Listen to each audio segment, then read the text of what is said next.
नमो नारायण। प्रणव ओझा का प्रणाम स्वीकार करें।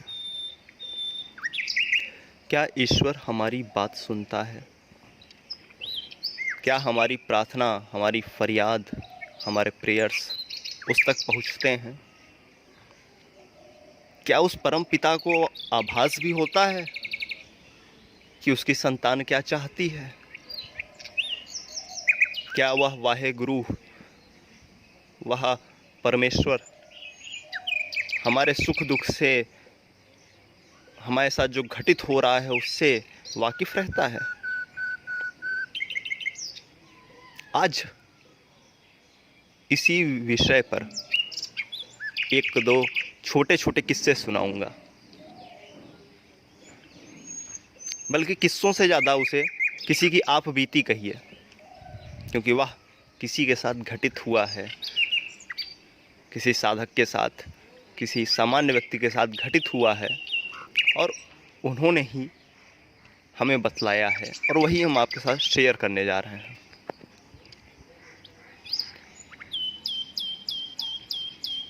तो इससे पहले मैं अपने कुछ विचार व्यक्त कर दूं।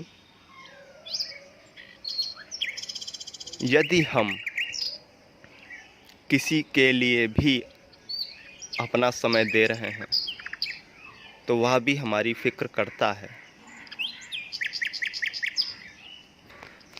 यहाँ पर मैं ईश्वर को या परमपिता को, उस परम सत्ता को, चाहे साकार मानिए या निराकार मानिए, सगुण मानिए निर्गुण मानिए, है ना, उसको भौतिकता से ही मैं जोड़ रहा हूँ अभी, क्योंकि भौतिक लोग हैं सुनने वाले हमारे, तो उन्हीं के लिए मैं ये कह रहा हूँ। ठीक है। तो यदि हम किसी के लिए भी अपना समय दे रहे हैं, अपनी ऊर्जा दे रहे हैं, तो वह भी हमारे लिए अपनी समय, अपनी ऊर्जा उसके पास जो होता है वह देता है। हम किसी के प्रति समर्पित हैं तो वह भी हमारे लिए व्याकुल होता है। आज नहीं तो कल होगा, लेकिन होता है, क्योंकि ऊर्जा, भावनाएं, विचार ये कभी भी व्यर्थ नहीं जाते। ठीक है। तो एक पहला किस्सा सुनाता हूँ कि एक साधारण सा मध्यम वर्गीय परिवार का साधक था और अपनी नियमित साधना में वो 2-3 घंटे देते थे अपने उस परमेश्वर के लिए, अपने इष्ट के प्रति 2-3 घंटे वो प्रतिदिन समर्पित करते थे। तो बगल में ही गांव में निवास था उनका, तो गांव में एक मंदिर थी, वहीं पर जाके पूजा पाठ करें, अपने घर पे भी करें। तो ऐसे एक दिन मंदिर पे सुबह के लगभग 11-12 बजे होंगे, दर्शन करके आए घर पे और बड़ी ज़ोर से भूख लगी थी। तो अपनी श्रीमती जी से कहा कि भोजन परोस दो। अब श्रीमती जी ने परोसा तो उसमें रोटी और अचार था। भूख से व्याकुल आदमी थोड़ा सा चिढ़ गया कि अरे सब्जी क्यों नहीं बनाई, अभी तो कल तो लाई थी। श्रीमती जी कहती हैं कि दरअसल पड़ोस के यहाँ कोई रिश्तेदार आ गए थे कुछ लोग, तो उनके यहाँ सब्जी खत्म हो गई तो हमारी मांग ले गई, हमने दे दिया। अब अड़ोसी पड़ोसी में इतना तो चलता है। अब उनको थोड़ा सा गुस्सा लग गई या चिड़चिड़ापन आ गया कि अरे बताओ, अब खाना नहीं खाएंगे। थाली छोड़ के उठ गए, पैर पटकते हुए वापस से उसी मंदिर पहुंच गए जहां से आए थे। अब अंदर प्रवेश करने वाले थे कि पता नहीं मन में क्या हो गया, तो वापस मुड़ गए और मतलब चिल्ला कर, वहीं पे बहुत से लोग थे, चिल्ला के उन्होंने कहा कि क्या तेरी पूजा करें, तू तो 2 वक्त की रोटी भी ढंग से नहीं खिला पा रही, तेरे पास देने को मेरे को सब्जी नहीं है, तो क्या तेरी पूजा करें। मतलब चिल्ला के मंदिर में कह दिया। अब गुस्सा में थे ही तो मंदिर नहीं गए, बगल में पेड़ ओड़ थे कुछ, उसी की छांव में बैठ गए गुस्से में। कुआं था, वहीं का पानी पी के पेट भरा। 2-3 घंटे बाद गुस्सा उतरा तो वापस घर में आए। अब घर में आते हैं तो श्रीमती जी कहती हैं कि भोजन कर लीजिए, तो कहते नहीं भोजन नहीं करूँगा। तो तो कहती हैं अच्छा कि पड़ोस से चाची जी आई थी, आपको बुला रही थी, परिवार की ही थी। तो गुस्से में थे ही, उन्होंने कहा नहीं किसी के यहाँ नहीं जाऊँगा, सब स्वार्थी हैं और जब अपना काम पड़ता है तो आ जाते हैं, बाकी कोई नज़र नहीं आता। तो कहती हैं कि नहीं चले जाइए, परिवार की हैं, बड़ी बुजुर्ग हैं, आई थी तो ठीक है, श्रीमती जी की बात मान के पहुँचते हैं। अब चाची जी तुरंत ही इनके सामने जो है एक मिठाई का डिब्बा पूरा भरा हुआ आधा किलो वो रख देती हैं। कहते हैं ये क्या है? तो कहती हैं अरे बेटवा अबे सोवत रहे, तो हमका जो ना है पिछले हफ्ता 10 दिन से बुखार आवत रहा, तो अबे जैसे ना आँख लगी दोपहरी के हमार, तो जैसे कोनो बुढ़िया आवत है और कहा थे हमार लड़िकवा आया, तो हार चेहरा दिखावत है और कहा थे हमार लड़िकवा आया, ये बुखार ना है, एका मिठाई खवाए दे तो और बुखार उतर जाए। इसी के साथ नींद खुल गई चाची जी की। फिर उन्हें सोचा हो सकता है कि ऐसे भ्रम रहा हो, फिर से सो गई। फिर सोचती हैं तो फिर वही बुढ़िया दिखाई देती है और डांट के कहती है तो का अपन बुखार नहीं ठीक करेगा का, ऐसे में बीमार रह बे, ये हमारा लड़का या एका मिठाई खवाए दे तो और बुखार उतर जाएगी। अब वो सोचते हैं कि ना भाई दो बार तो गलत फहमी नहीं हो सकती। तुरंत किसी बच्चे को भेज के दुकान से मिठाई मंगाती हैं और फिर इनके यहाँ आती हैं बुलाने साधक जी के यहाँ, जब ये मंदिर गए हुए थे। फिर वापस आए तो ये सब घटनाएं हुई। तो अब जो है अब इनके आँख खुली साधक महोदय की कि अरे बताओ, मैं उसे माँ को वहाँ पे झिड़क आया कि तेरे पास देने को 2 वक्त की रोटी नहीं है तो क्या तेरी पूजा करूँ, और यहाँ उसने मेरे लिए मिठाई भेजी हुई है। तो उनकी आँखें डबडबाई और उन्होंने फिर उसी समय मिठाई खाते हुए यह संकल्प किया मन में, यह प्रतिज्ञा की कि आज के बाद इन छोटी छोटी बातों के लिए उसको झिड़कूंगा नहीं, क्योंकि वह हमारे सुख दुख को जान रही है, हमारी पीड़ा को समझती है। ये जो हम भोग रहे हैं ये हमारे कुछ कर्म हैं। तो अब सुनने में तो ये कहानी थी देखो बंधुओं, है ना, लेकिन ये वास्तविक घटनाएं हैं। अगर हम सीखना ही चाहें तो इनसे बहुत कुछ सीख सकते हैं। ना सीखना चाहें तो भाई कोई रामायण सुन के भी सिर्फ सीता हरण समझता है, वही सीख पाता है। कोई महाभारत से भी सिर्फ चीर हरण ही सीख पाता है। तो यह तो अब सीखने वाले के ऊपर है। खैर, अब आते हैं दूसरे किस्से पर जो किसी अन्य साधक बंधु का है। वो भगवती के उपासक थे और नित्य रात में 12 से 3 वो पूजा किया करते थे। गृहस्थ थे, घर पे रहते थे, घर के काम धाम करते थे, पूजा पाठ कराते थे, पंडिताई वाला पुरोहिती वाला कर्म था, कर्मकांड वाला, और रात में अपनी पूजा करें। कोई तांत्रिक क्रिया नहीं, सामान्य सी पूजा जप वगैरह उनका रहता था। तो एक बार किसी दोस्त के किसी रिश्तेदार में इनको जाना पड़ा। दोस्त ने कहा चलो भाई तुम भी चलो। अब ये अपना पहन ओढ़ के जो भी इनके पास था वह ये चल दिए। लेकिन जब उसके यहाँ पहुँचे तो उसके ठाठ बाट देखकर इनकी आंखें एकदम से चौड़ी हो गई। कह रहे इतना रईस आदमी है। तो अब बेचारे थोड़ा सा असहज भी हो गए कि मैं ये क्या एकदम से स्पोर्ट्स शूज पहन के आया हूँ और पैंट मेरी घिसी हुई है। ठीक है, फिर भी किसी तरीके से गए, अंदर गए तो अंदर इनको बड़ी कुछ लोगों ने हिकारत की नज़र से देखा।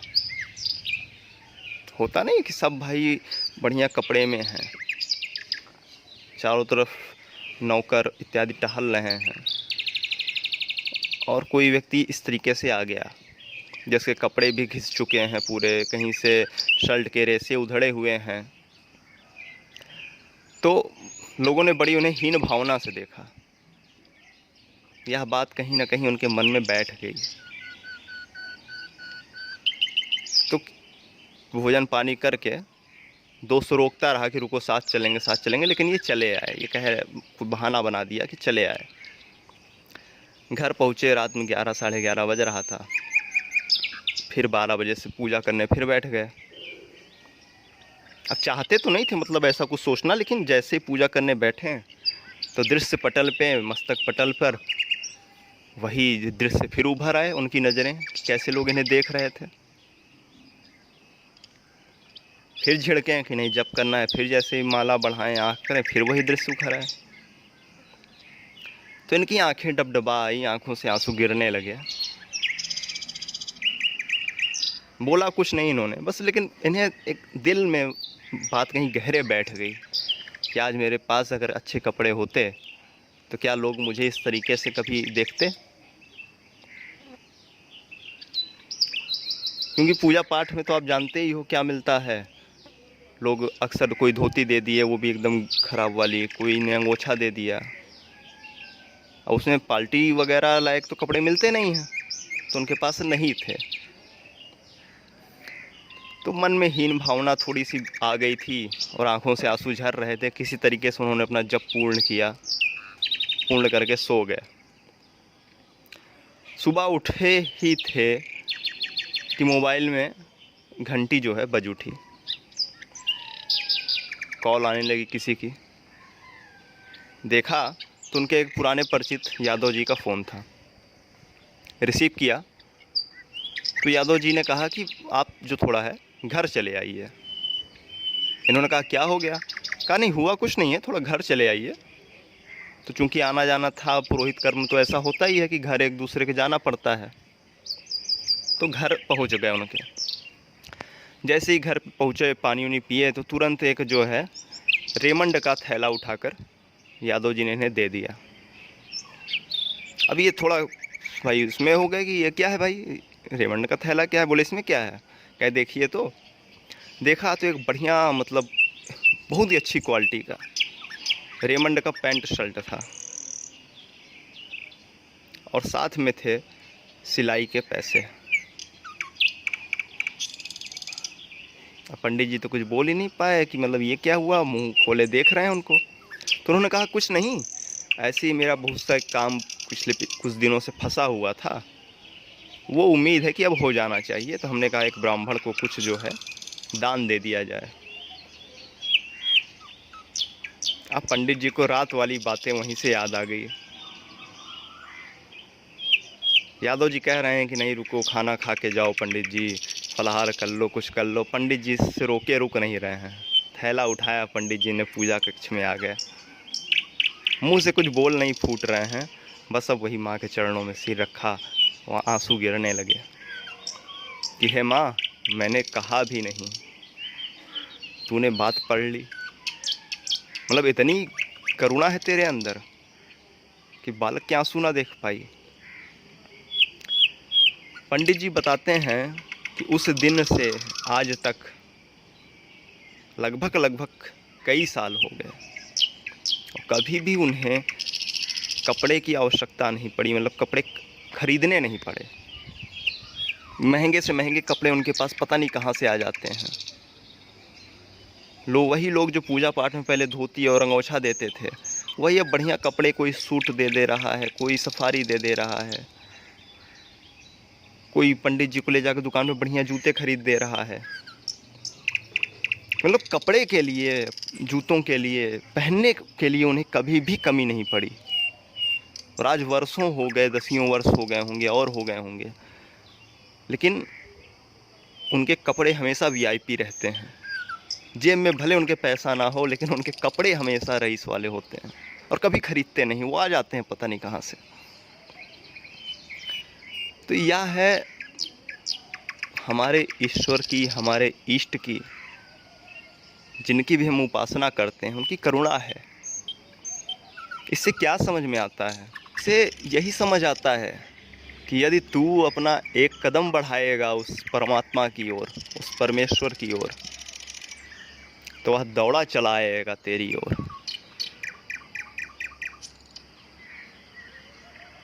बुरा समय है, बुरा दौर है, नहीं कुछ घटित हो रहा है, हम पूजा पाठ कर रहे हैं, नहीं फल मिल रहा है, तो समझिए उसे कि गड्ढा है, ज़्यादा गड्ढा है, भरने में ज़्यादा मिट्टी लगेगी।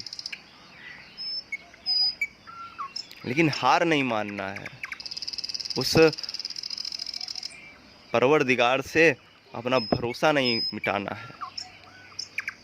वो है, यहीं है, हमारे आसपास है, हमारे अंदर है, हर जगह है। अगर वह किसी क्षुब्ध व्यक्ति के लिए मिठाई मंगवा सकता है, किसी उदास के लिए कपड़े मंगवा सकता है, तो सोचो ये कितनी, तो सोचिए ये कितनी छोटी बातें हैं, हमारे आपकी ज़मीन से जुड़ी हुई, कोई बहुत बड़ी फरियाद नहीं, लेकिन वह भी पूरी हो रही है। क्यों? क्योंकि दिल से निकली है।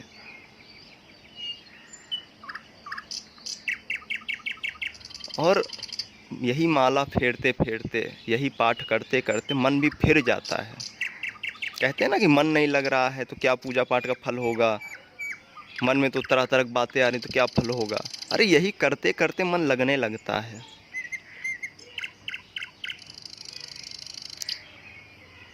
तो अपने विश्वास को, अपने श्रद्धा को डगमगाने ना दीजिए। ईश्वर है और वो सुनता भी है, समझता भी है। आज नहीं तो कल आपकी जो भी आवश्यक इच्छाएं होंगी उन्हें वो पूर्ण भी करेगा।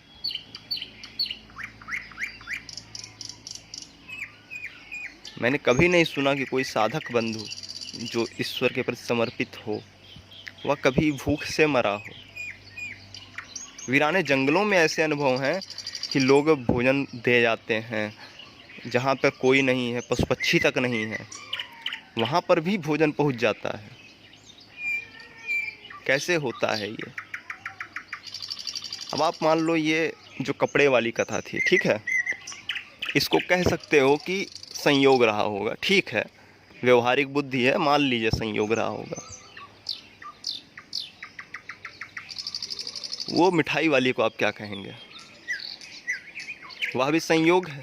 चलिए मान लीजिए वह भी संयोग है, तो संयोग है तो ठीक है, जैसे एक बार होना चाहिए था भाई, 2 बार वही स्वप्न, और स्वप्न में इन्हीं की शक्ल दिखनी थी। चलो मान लो ये भी ठीक है, लेकिन मिठाई इनके खाते ही, पंडित जी के मिठाई खाते ही, साधक जी के मिठाई खाते ही उनका बुखार कैसे ठीक हो गया? वह बुखार जो हफ्ते 10 दिन से आ रहा था अब नहीं आता, ठीक हो गया, उसी क्षण ठीक हो गया। जो तपता बदन था उसी क्षण ठंडा होना शुरू हो गया, सामान्य हो गया।